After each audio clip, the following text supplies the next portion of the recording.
Early church theologians, such as Lactantius, Cyril of Jerusalem, and Justin the Martyr, all taught that hell involves actual suffering and punishment and is not just symbolic. These theologians believed that both the righteous and the wicked would receive eternal consequences based on their choices. For them, they taught that hell was a hot place of flames and screams of those who wished that they could be with God, but His mercy didn't reach them. Hell is often viewed as eternal separation from God, resulting from mortal sin or simply hatred of God. Free will plays a central role. Humans choose their relationship with God, either embracing or rejecting His love.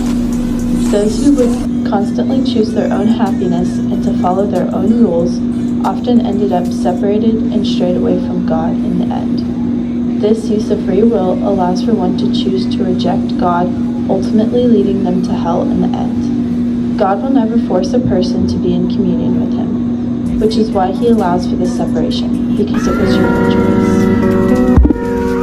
The Catholic Church still teaches that hell is a place of eternal separation from God where the unrighteous suffer.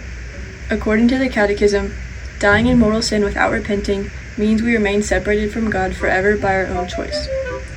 We are reminded of this through all types of scriptures, like the Catechism, papal documents, the Bible, and from the word of saints and scholars.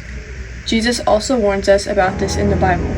Matthew 25:41 says that those who are cursed will be sent to eternal punishment. The Church teaches that the real punishment of hell is not the fire, but being forever separated apart from God.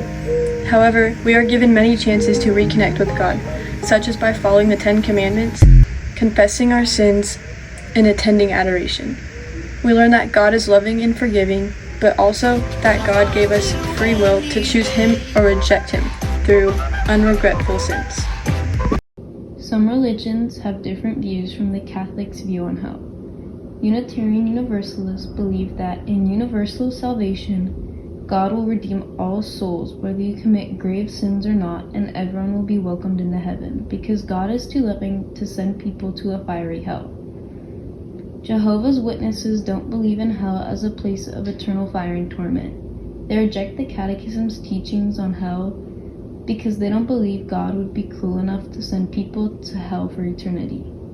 They see hell as a grave where we cease to exist because Jehovah's Witnesses believe that our body and soul are one and don't separate after death.